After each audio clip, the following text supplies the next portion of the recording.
सुमित आज खूप वैतागलेला होता आणि स्वतःच्याच वयोवृद्ध म्हाताऱ्या झालेल्या वडिलांसोबत भांडणं करून घरातून निघाला होता.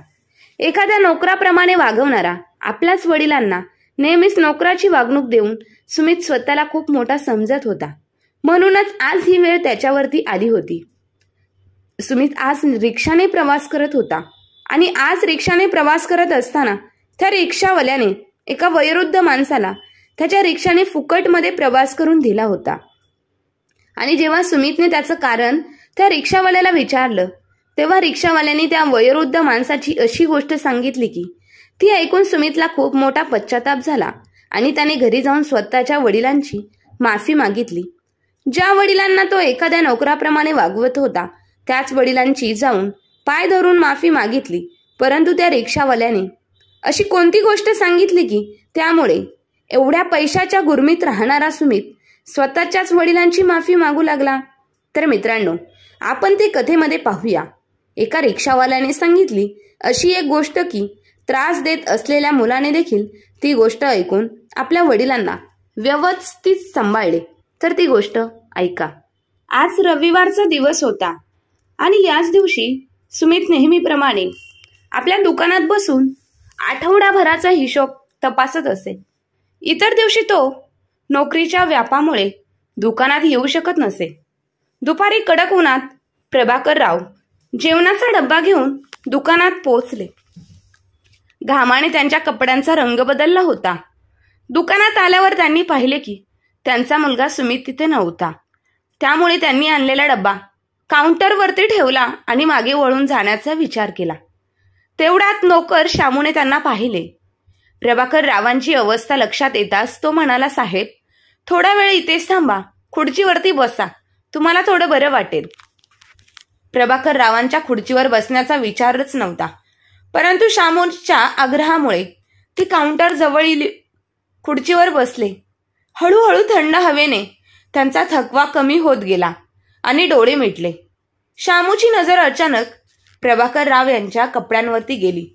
चप्पल न घालता कडक उन्हात चालल्यामुळे त्यांच्या पायांवर फोड पडले होते.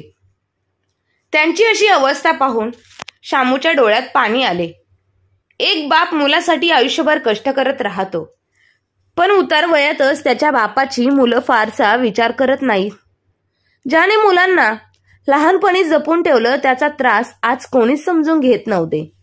त्याच वेळी अचानक कडक आवाज ऐकून आला. प्रभाकरराव खडबडून जागे झाले. समोर सुमित चिडून म्हणत होता, बाबा, माझ्या खुर्चीवर बसण्याची हिंमत कशी झाली तुमची? माहितीये का ही खुर्ची किती महाग आहे? तुम्ही आयुष्यात अशा खुर्चीवर बसलाही नसाल. सुमितचे कटू शब्द ऐकून प्रभाकररावांनी डोळे झाकले. त्यांच्या मनात विचार आला, मुलांसाठी सर्व काही केलं, पण आज त्यांची किंमत शून्य झाली आहे. आपल्याच मुलाचे असे शब्द ऐकून प्रभाकररावांच्या डोळ्यात पाणी आले. सुमित चिडून म्हणाला, शामू, एखादे चांगले कापड घेऊन ये आणि ही खुर्ची नीट साफ कर. पूर्ण खुर्चीला घाम लागला आहे. शामू धावत आला आणि प्रभाकरराव यांच्याकडे वळून म्हणाला, साहेब, मी तुमची माफी मागतो. कृपया तुम्ही इथून उठा, नाहीतर मालक मला नोकरीवरून काढतील. शामूच्या डोळ्यात पाणी उभे राहिले. त्याला असं वाटत होतं की जणू काही त्यानेच मोठे पाप केले आहे.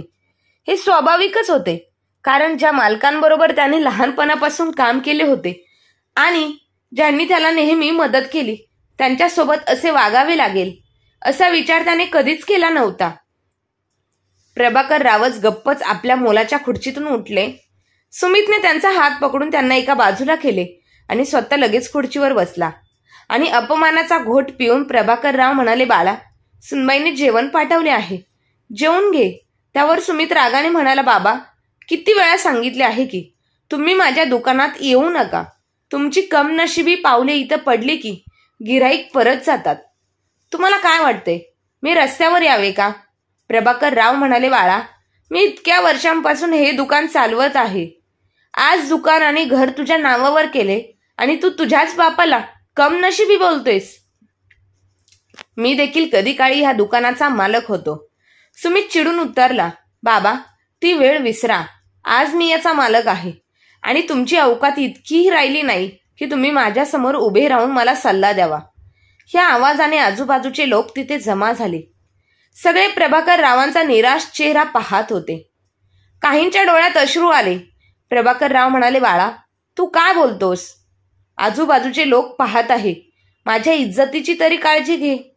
सुमित बेशरमपणे हसत म्हणाला, बाबा, तुमच्याकडे अजूनही इज्जत राहिली आहे. असे म्हणून तो जोरजोरात हसू लागला.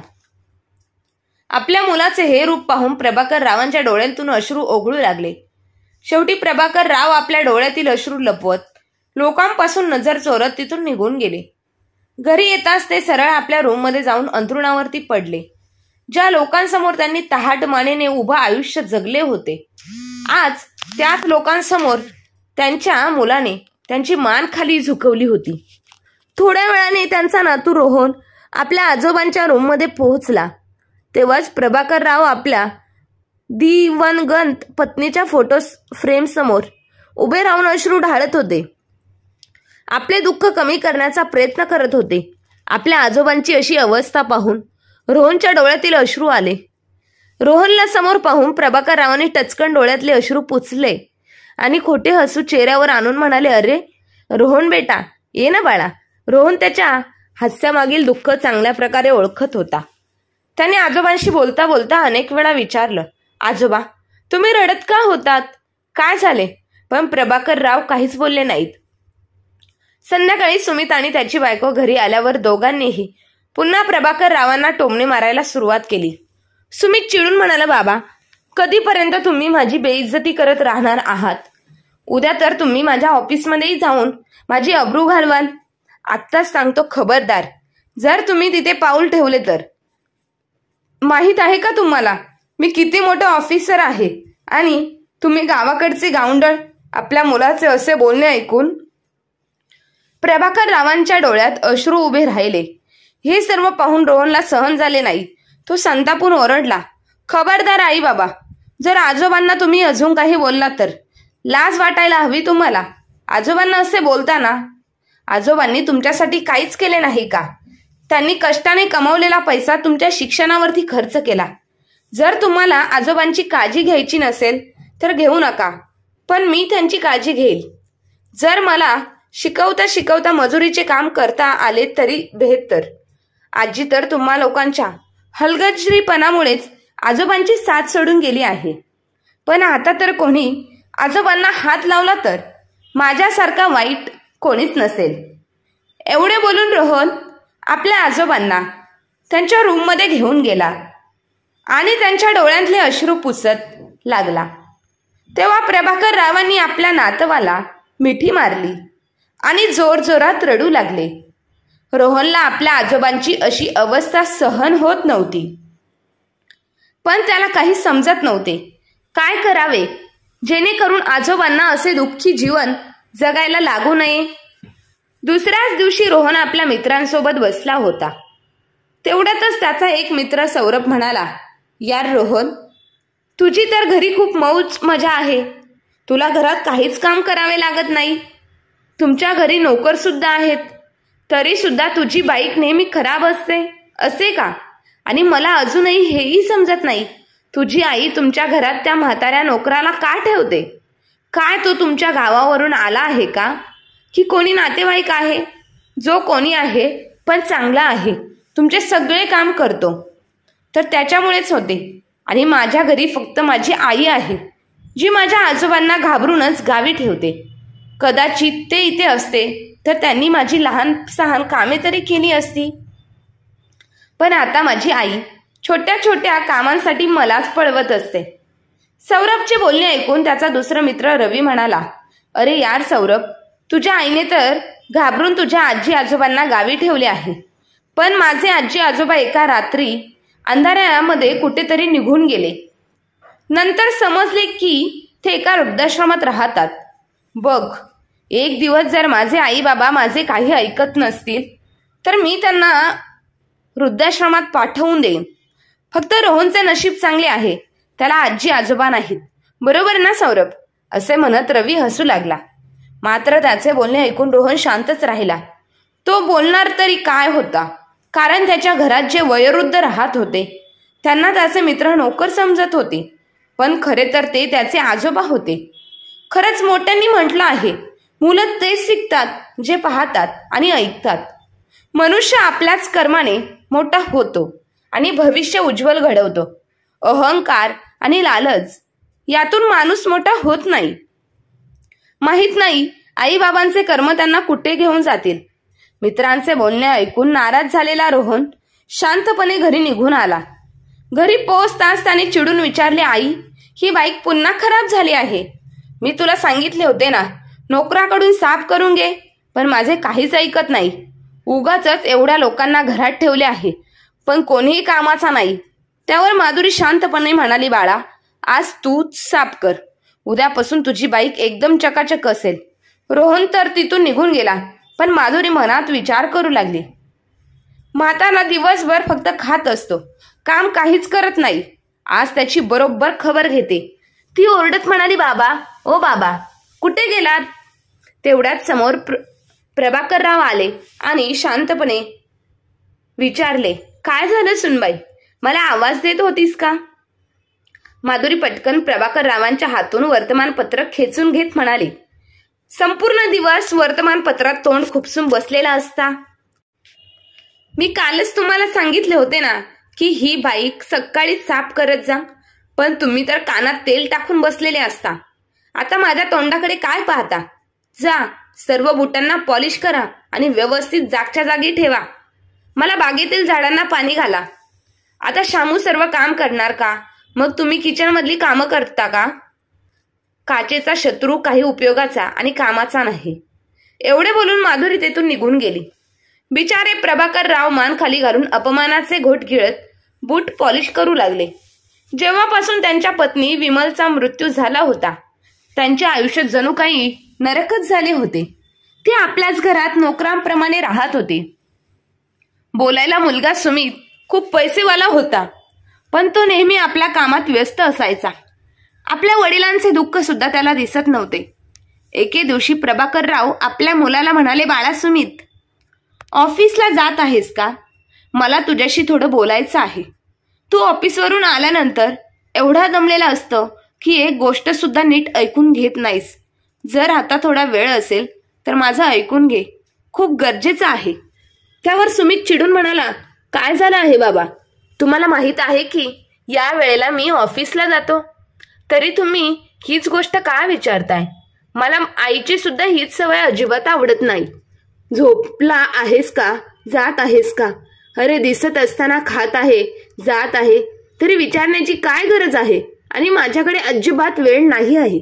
तुमच्या फालतू गोष्टी मी ऐकायला बसू शकत नाही.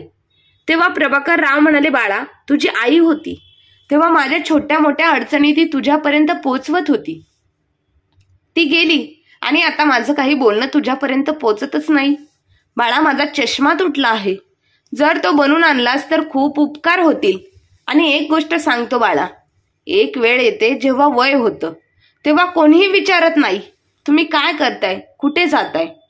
प्रभाकररावांच्या डोळ्यातले अश्रू थांबत नव्हते, पण सुमितला मात्र याचा काहीच फरक पडत नव्हता. तेव्हा सुमित रागाने म्हणाला, बाबा, बस करा. उगाचच दिलीप कुमार बनण्याची गरज नाही आहे. आणि तुम्ही विसरून गेलात का? मी तुमच्यासारख्या छोट्याशा दुकानात काम करत नाही, तर एका मोठ्या मल्टीनॅशनल कंपनीमध्ये मोठ्या पदावरती काम करत आहे. तुमचा चष्मा घेऊन बाजारात तो दुरुस्त करायला गेलो तर ते लोक दिसेल का? जिथे मी मोठ्या ते चांगलं दिसेल का? जिथे मी मोठ्या कामांसाठी फाईल्सवर सही करत असतो, तिथे आता तुमच्या चष्म्यासाठी बाजारात फिरू का? कोणत्या तरी नोकराला सांगून घ्या, माझ्याकडे वेळ नाही. एवढं बोलून सुमितने गाडीची चावी उचलली आणि बाहेर निघून गेला.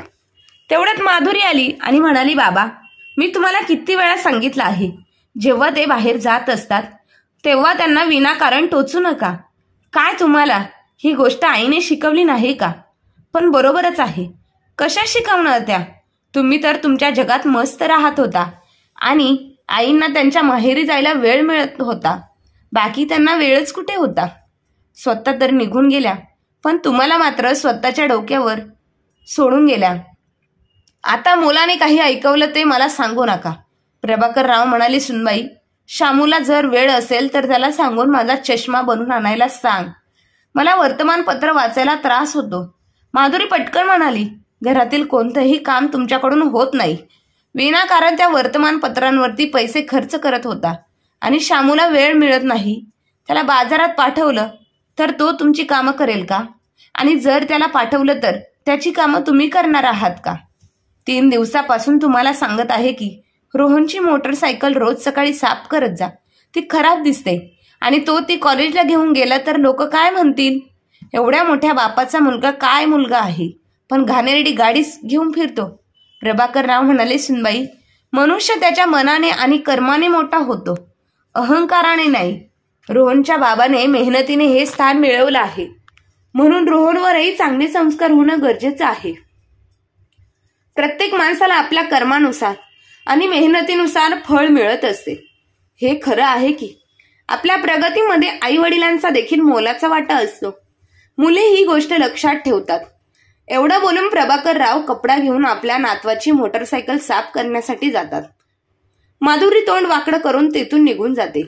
रोहन आपल्या आजोबांची अशी अवस्था पाहून फक्त अश्रू ढाळत असतो. त्याने गुपचूप आपल्या आजोबांचा चष्मा उचलला आणि काही पैसे जमा करून आपल्या मित्रांकडून पैसे घेऊन तो आजोबांचा चष्मा दुरुस्त करण्यासाठी निघून जातो. तरी दुसरीकडे सुमित कार जवळ जात असताना त्याला दिसले की कार पंक्चर झाली होती. सुमित रागातच म्हणाला, बाबांनी मला टोकून चांगले नाही केले. एकतर मी उशिरा घरातून निघालो आहे आणि 11 वाजता ऑफिसमध्ये मीटिंग आहे आणि इकडे कार पंक्चर. सुमितला काही सुचले नाही. त्याने तो आपल्या सोसायटीच्या गेटवर उभा राहिला आणि ओला उबेरीची वाट पाहू लागला. ऑफिस टाइम मध्ये त्याला काही मिळत नव्हते. त्याच वेळी एक रिक्षावाला समोरून येताना दिसला. सुमितने रिक्षावाल्याला थांबवण्याचा इशारा केला. त्याच्या मनात विचार आला, इतक्या मोठ्या कंपनीचा जनरल मॅनेजर मी आणि रिक्षामधून ऑफिसला जाणार. पण त्याच वेळी दुसरा विचार आला की मीटिंगमध्ये डायरेक्टर सुद्धा येणार आहेत, त्यामुळे उशिरा पोहोचून इम्प्रेशन खराब होईल अशी भीती होती. जसे रिक्षावाला थांबला तेव्हा सुमित कंपनीचे नाव सांगून पटकन रिक्षामध्ये बसला आणि म्हणाला, गाडी वेगात चालव आणि कुठेही थांबू नकोस. परंतु रिक्षावाला नेहमीप्रमाणे रिक्षा चालवत होता आणि थोडा पुढे गेल्यानंतर एका जागी थांबला. तो सुमितला म्हणाला, अरे काय झाले, का थांबलास? मी सांगितले ना कुठेही थांबू नकोस, गाडी चालवत राहा. रिक्षावाला म्हणाला, 1 मिनिट साहेब, गेटवर जो सज्जन माणूस उभा आहे त्यांना थोड्याच अंतरावर सोडायचं आहे. सुमित रागात म्हणाला, नाही, तू असं नाही करू शकत. मला मीटिंगसाठी उशीर होत आहे. रिक्षामध्ये माझ्याबरोबर इतर कोणीही बसू शकत नाही. माझं इम्प्रेशन खराब होईल. एक तर मला उशीर होत आहे आणि दुसरी गोष्ट म्हणजे पूर्ण रिक्षाचं भाडं मीच देणार आहे. असं असूनही तू दुसऱ्या कोणाला माझ्याबरोबर का बसू इच्छितो? तूच चल. तेव्हा रिक्षावाला म्हणाला, साहेब, मला त्यांना फक्त लायब्ररीपर्यंत सोडायचं आहे. ते ठीक आहे, तुमच्या ऑफिसच्या बाजूलाच आहे. तरीही तुम्हाला काही अडचण असेल तर तुम्ही दुसरी रिक्षा पकडू शकता. तुम्ही पूर्णपणे स्वतंत्र आहात आणि मी तुमच्याकडून इथपर्यंत येण्याचे पैसे सुद्धा घेणार नाही. तुम्हाला अडचण झाली असेल तर मला माफ करा. सुमित रिक्षावाल्याचे बोलणे ऐकून शांत झाला. तो इकडे तिकडे पाहू लागला की कोणतीही रिक्षा रिकामी येताना दिसत आहे का किंवा टॅक्सी. परंतु त्याला कोणतीही रिक्षा टॅक्सी दिसली नाही. म्हणून तो म्हणाला, ठीक आहे, करा हवं तसं. मीही छोट्या लोकांच्या तोंडाला लागत नाही.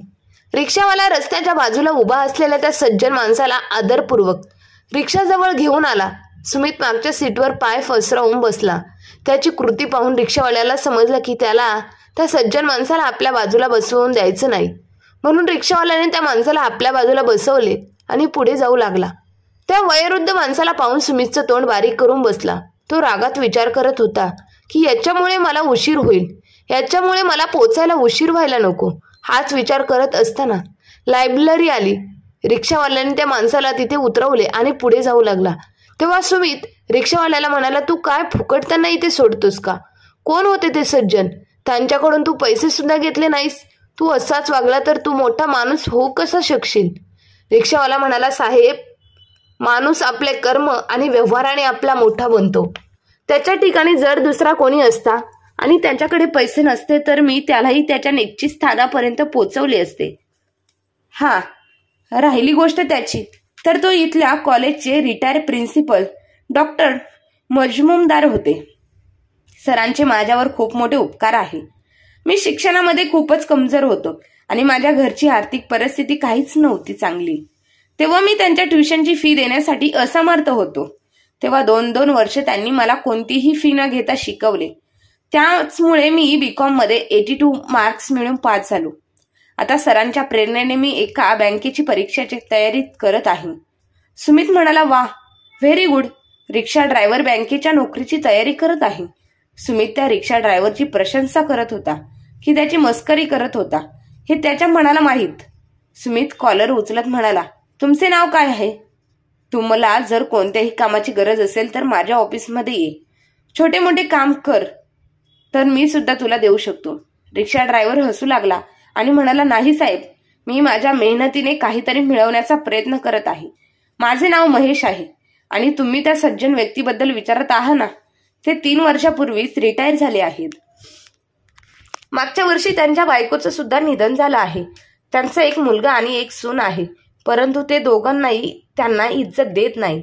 आता जो माणूस पूर्ण आयुष्य मेहनतीने मिळवलेल्या कष्टाची भाकरी खात होता, पण आता मुलगा आणि सून त्याने दिलेली भाकरी कशी तशी त्यांना पचनी पडेल. सर्व असून सुद्धा माणूस एकटा होत जातो. हीच अवस्था त्यांची सुद्धा झाली आहे. म्हणून रोज सकाळी ते 10 वाजता लायब्ररीमध्ये जातात. मी शहरात कोणत्याही कानाकोपऱ्यात असलो तरी सकाळी 10 वाजता मी सरांना लायब्ररीमध्ये सोडूनच येतो आणि पुन्हा दुपारी 2 वाजता मी त्यांना त्यांच्या घरी परत पोहोचवतो. ते मला नेहमी सांगतात की मी स्वतः निघून जाईन, पण माझं मन मानत नाही. कधी कधी तर ते माझ्यासोबत येण्यास नकारही देतात, पण मी त्यांना विनंती करतो की ही माझी गुरुदक्षिणा आहे. आणि हे शब्द ऐकून सरांच्या डोळ्यात पाणी येतं. साहेब, माहित नाही मुलं आईबाबांची आणि गुरूंची मदत कधी समजून घेतील. माझं असं म्हणणं आहे की आईबाबा आणि गुरूंचं ऋण आपण कधीच फेडू शकत नाही आणि त्यांनी केलेल्या उपकारांची जाणीव आपल्याला होऊन आपण त्यांच्यासाठी काहीतरी करण्याचा प्रयत्न करतो, तेव्हा मात्र वेळ निघून गेलेली असते. जेव्हा आपली मुलं आपल्याबरोबर चांगला व्यवहार करत नाही, तेव्हा आपल्याला समजतं की आपण नेमकी कुठे चुकी केली आहे. सुमित त्या रिक्षा ड्रायव्हरचे बोलणे ऐकून निशब्द झाला. आता त्याच्याकडे शब्दांची कमी होऊ लागली होती.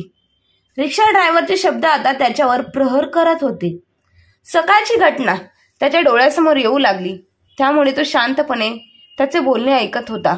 अचानक त्या रिक्षा ड्रायव्हरने सुमितला विचारले, साहेब, तुम्ही शिक्षण कुठून घेतले आहेत? तुमचे कपडे आणि सूटबूट पाहून तर असे वाटते की तुम्ही कोणत्या तरी चांगल्या कॉलेजमधूनच शिक्षण घेतले आहेत. सुमित काही क्षण शांत राहिला आणि म्हणाला, मी सुद्धा याच कॉलेजमधून शिक्षण घेतले आहे. तेव्हा रिक्षावाला हसत म्हणाला, मग साहेब, तरी सुद्धा तुम्ही मजुमदार सरांना कसे ओळखले नाही? त्यांना तर या शहरातील जास्तीत जास्त विद्यार्थी ओळखत असतील. सुमितला आता स्वतःचीच लाज वाटू लागली, कारण एक रिक्षावाला आपल्या गुरूंना गुरुदक्षिणा देत आहे आणि स्वतः मात्र एवढ्या मोठ्या पोस्टवर असून सुद्धा नाही आपल्या जन्मदात्या बापाला किंवा गुरूंना इज्जत देऊ शकत होता. माणूस एवढा मोठा होऊ शकतो की तो आपल्या बापाला आणि गुरूंना सुद्धा स्वतःपेक्षा छोटे समजतो. सुमित आपल्या ऑफिस समोर पोहोचला तेव्हा रिक्षा थांबली आणि सुमितने त्या रिक्षावाल्याला 100 रुपये दिले. तेव्हा त्याने 20 रुपये परत दिले. त्यावर सुमित म्हणाला, नाही, तुमच्याकडेच राहू द्या. महेश हसत म्हणाला, साहेब, मी मेहनतीचे कमवतो. मी चांगले कर्म करून चांगला माणूस बनण्याचा प्रयत्न करतोय. मी ह्या पैशांनी एक दिवस मोठा माणूस नक्कीच होणार नाही, नक्कीच होणार, पण याचबरोबर माझ्यामध्ये अहंकार सुद्धा येईल आणि ह्या अहंकारामुळेच मी मोठ्यांचा सन्मान नाही करू शकत. मी त्यांना माझ्यापासून दूर ढकलणार आणि हीच गोष्ट मी कोणत्याही किमतीत करू इच्छित नाही. चला, तुमचा दिवस शुभ हो. सुमित पटापट आपल्या ऑफिसमध्ये गेला. मीटिंग तर चालू झाली होती, परंतु सुमितचे मन कुठेतरी दुसरीकडेच होते. त्याला महेशचे बोलणे आठवत होते. तो महेशच्या बोलण्याचा विचार करत स्वतःच्या मनाशी विचार करत होता की एवढ्या मोठ्या पोस्टवर पोहोचला आहे, परंतु मी माझ्या आईवडिलांसाठी, माझ्या गुरुजनांसाठी काही केले नाही. असे करून माझे जीवन सफल होईल का? त्या दिवशी सुमितने आपल्या ऑफिसमधील कामे पटापटा आवरली आणि तो वेळेच्या अगोदरच घरी पोहोचला.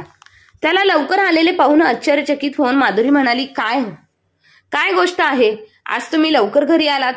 सुमित म्हणाला, बाबा कुठे आहेत? माधुरी काही बोलणार त्याआधीच सुमित आपल्या बाबांकडे तिकडे शोधू लागला. जेव्हा तो आपल्या बाबांना शोधत घराच्या मागे गेला तर त्याला समोरून आपले बाबा सर्वांचे शूज साफ करून पॉलिश करताना दिसले. तेव्हा त्याच्या डोळ्यातून झरझर अश्रू वाहू लागले. सुमितने पटकन त्यांचा हात पकडला आणि म्हणाला, तुम्ही हे सर्व काय करत आहात आणि का? दुनियाभराचे पैसे मी कमवत आहे, घरात एवढे नोकर चाकर आहेत, तरी सुद्धा तुम्ही हे काम का करत आहात? माधुरी, पूर्ण दिवस घरामध्ये बसून तू काय करत असतेस? तू ह्या चपला आणि शूज माझ्या बाबांकडून साफ करून पॉलिश करून घेतेस. तुझ्या बापाकडून भावाकडून असे काम करून घेऊ शकतेस का? तुझ्या भावाकडून असे काम करून घेतले असते तर तुला चांगले वाटले असते का? जे तू माझ्या बाबांकडून काम करून घेत आहेस तू विसरू नकोस. आज मी माझ्या पोस्टवर आहे, तिथे पोहोचण्यासाठी माझ्यासोबत त्यांची सुद्धा मेहनत आहे. सुमितचे बोलणे ऐकून प्रभाकरराव आश्चर्याने त्याच्याकडे पाहत राहिले. अचानकपणे माझ्या मुलामध्ये एवढा बदल कसा काय झाला? सुमित हात जोडून आपल्या बाबांना म्हणाला, बाबा मला माफ करा. एक गरीब माणूस थोडे पैसे कमावू लागला, आपल्या आईबाबांची सेवा करतो आणि एक चांगला माणूस मुलगा म्हणून नाव कमवतो, आणि मी असा अभागी जो फक्त पैशांच्या मागे धावत आहे.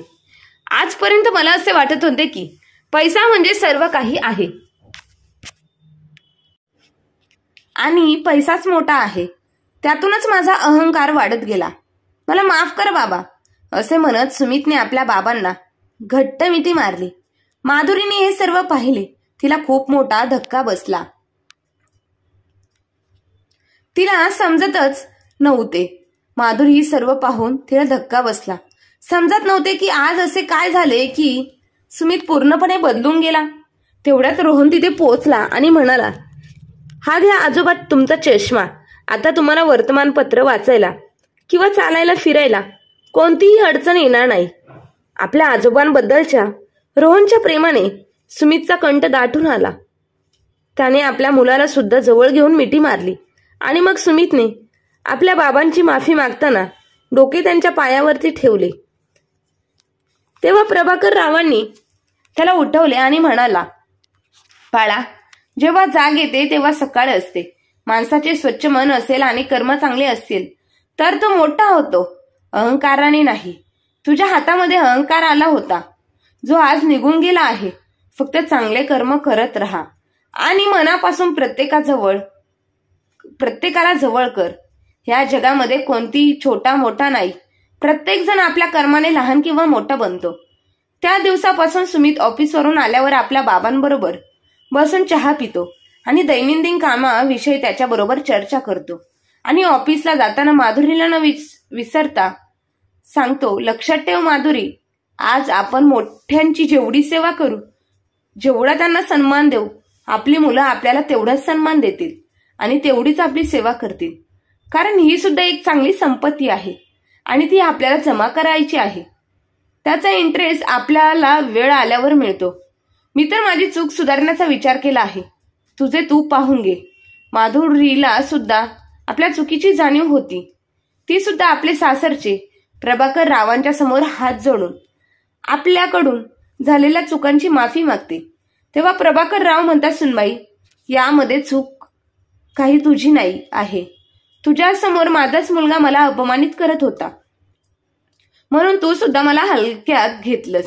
माझा मुलगा सुधारला आहे, आता माझा सन्मान करत आहे. त्यामुळे घरातील इतर लोक सुद्धा माझा सन्मानच करतील.